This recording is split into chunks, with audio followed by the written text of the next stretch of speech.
আসসালামু আলাইকুম ওয়া রাহমাতুল্লাহি ওয়া বারাকাতুহু ইন্নাল হামদালিল্লাহ ওয়া সাল্লাতু ওয়াসসালামু আলা রাসূলিল্লাহি ওয়া বাদ। আজকে আলোচনা করব স্বপ্নে কোনো ব্যক্তি যদি নিজেকে দাফন হতে দেখে, মানে কবরের মধ্যে নিজেই দাফন হয়ে যাচ্ছে, এমন স্বপ্ন যদি দেখে এর ব্যাখ্যা কি। সাথে যুক্ত আছি আমি মুফতি জুবাইর ইমাম। আলোচনা বুঝতে সাথেই থাকবেন। ভেরিফাই চ্যানেলের ডেসক্রিপশন বক্সে ক্লিক করলে আমার পেজ এবং আইডি আসবে। এটা ছাড়া আলাদা অন্য কোনো পেজ নেই, আইডি নেই, ইমো নেই, হোয়াটসঅ্যাপ নেই, টিকটক নেই। নাম ছবি দেখে বিভ্রান্ত হওয়া যাবে না। প্রত্যেক ভিডিওতে আলাদা আমি সাবধান করি, সতর্ক করি।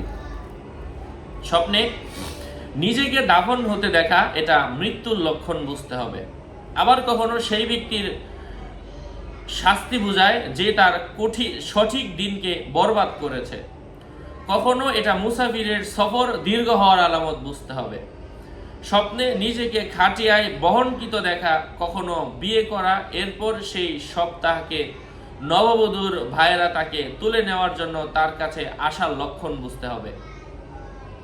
ইমাম ইবনে সিরিন রহমতুল্লাহি আলাইহি বলেন, স্বপ্নে মৃত ব্যক্তিদের কিছু নিতে দেখা ভালো মনে করি, তাকে কিছু দিতে দেখা খারাপ মনে করি।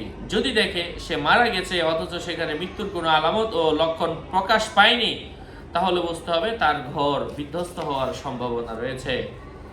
স্বপ্নে জীবিত ব্যক্তি নিজের জন্য কবর খনন করতে দেখার অর্থ হচ্ছে সে শহরে বা সেই মহল্লায় বাড়ি নির্মাণ করবে, নতুন বাড়ি নির্মাণ করতে পারবে। সেই ক্ষমতা আল্লাহ পাক তাকে দান করবেন যেই মহল্লার মধ্যে সে বসবাস করছে। যদি নিজেকে কবরে দাফন হতে দেখে, ইমাম ইউসুফের মতে সে নিজে কারো কাছে আটক হয়ে যাবে, কোনো কাজে সে ফেসে যাবে। মৃত ব্যক্তিকে কোনো মরা মানুষ তার সঙ্গে আলিঙ্গন করতেছে, কুলাগুলি করতেছে, এমন স্বপ্ন দেখার অর্থ হচ্ছে তার হায়াত দীর্ঘ হওয়ার আলামত। মৃত ব্যক্তিকে ঘুমন্ত অবস্থায় দেখা তার শান্তির লক্ষণ বুঝতে হবে। আশা করছি বুঝতে পেরেছেন। আরও আপডেট পেতে সাথেই থাকবেন। সকলের মঙ্গল কামনা করে এখানেই শেষ করছি। আসসালামু আলাইকুম ওয়া রাহমাতুল্লাহি ওয়া বারাকাতুহু।